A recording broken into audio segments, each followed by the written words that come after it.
Ever wonder why PS2 horror games still creep people out more than most horror movies today? That's wild, honestly. I'm Alice, and today we're digging through the scariest, most unforgettable PS2 horror games ever made. Some legendary, some forgotten. Let's just dive right into the list. Starting things off at number 1, Silent Hill 2 still defines what psychological horror even means in gaming today. James wandering through that foggy dead town chasing his dead wife's voice messes with people's heads even today, and Pyramid Head remains one of gaming's creepiest villains ever made in this genre. If you're enjoying this list so far, go ahead and smash that like button, hit subscribe, and drop a comment telling me your favorite horror game down below. It really helps this channel grow a ton. Honestly, the dread here never lets up. Every hallway and locked door adds to it, and this game holds up better than most horror movies made today, hands down. Number 2 brings us to Fatal Frame 2: Crimson Butterfly, and using a camera as your only weapon still feels like a genius idea. You're trapped in a cursed village, snapping photos of vengeful ghosts while your heart pounds non-stop. Twin sisters, ritual sacrifice, endless dread. It's all packed in tight. Honestly, I think this one is scarier than most modern horror games. No jump scares required, just pure, unsettling atmosphere.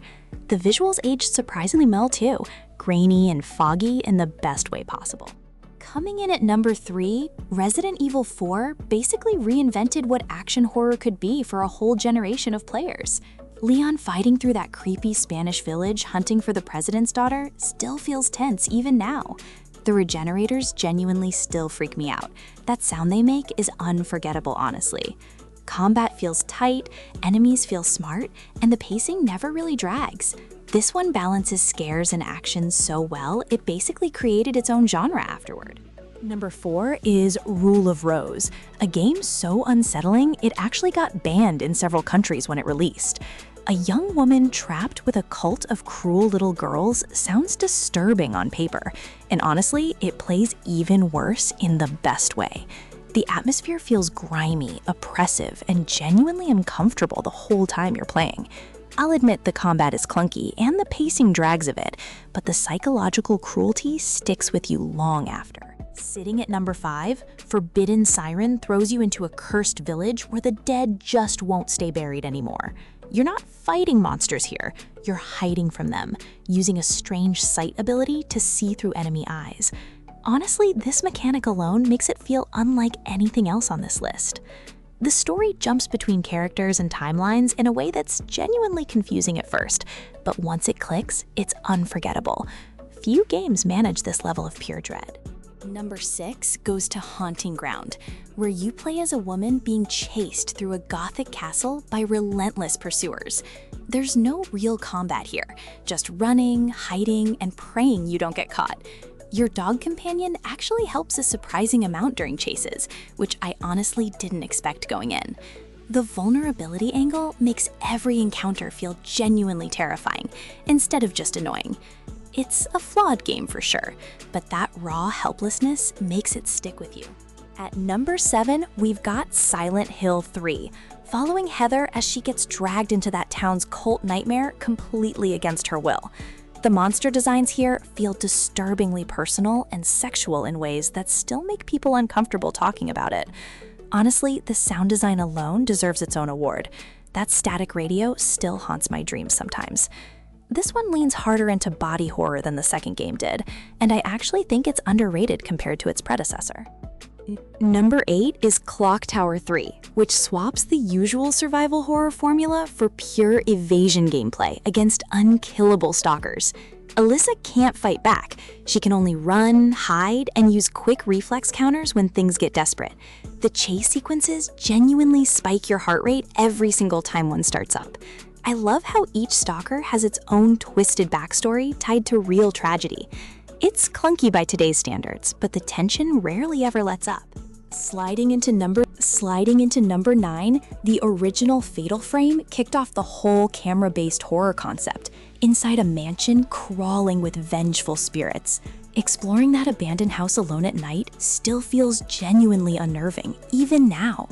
Honestly, the sound design does most of the heavy lifting here. Footsteps and whispers everywhere you turn.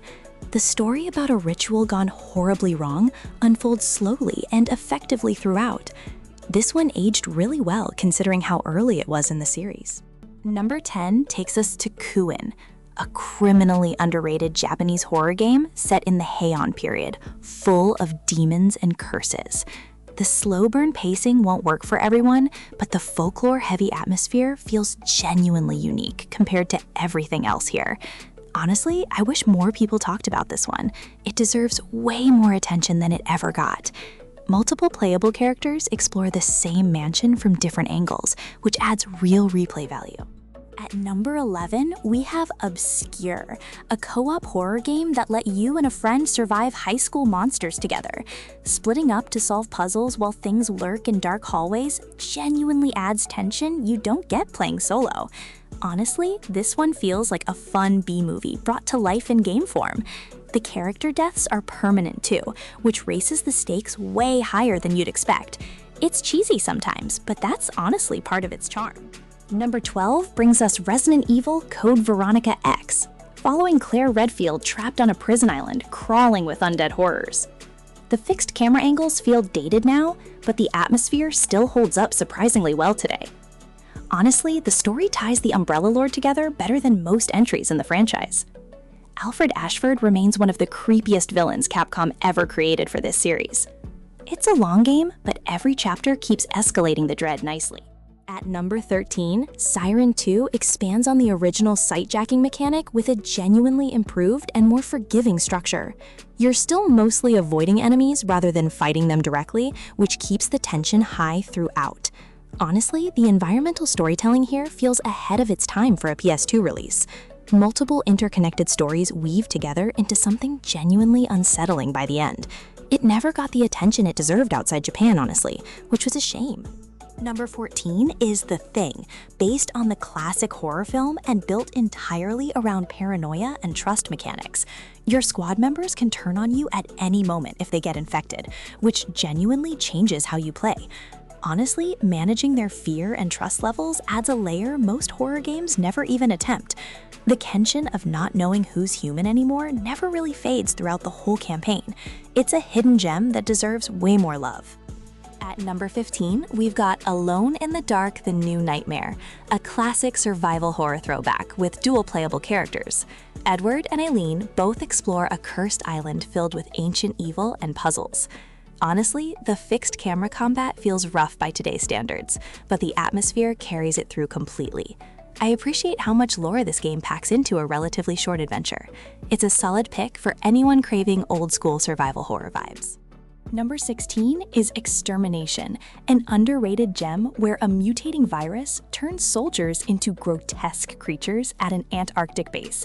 The claustrophobic corridors and limited ammo genuinely force careful, tense decision-making at every turn.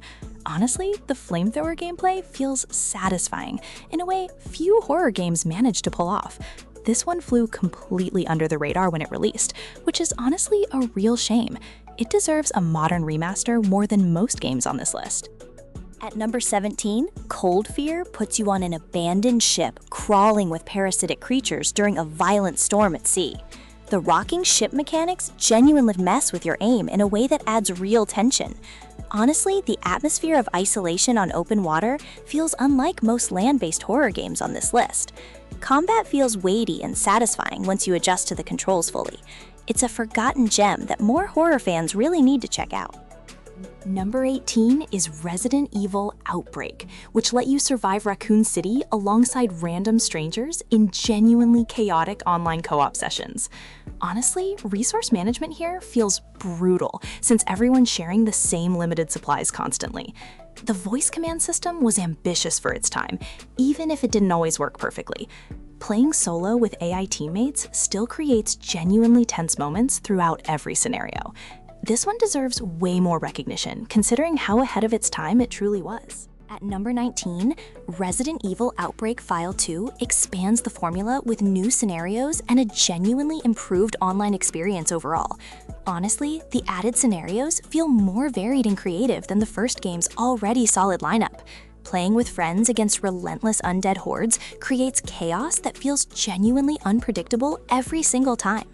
The The Nemesis-style pursuer in one scenario still gets my heart racing, honestly. It's a criminally underrated multiplayer horror experience that deserves modern revival badly.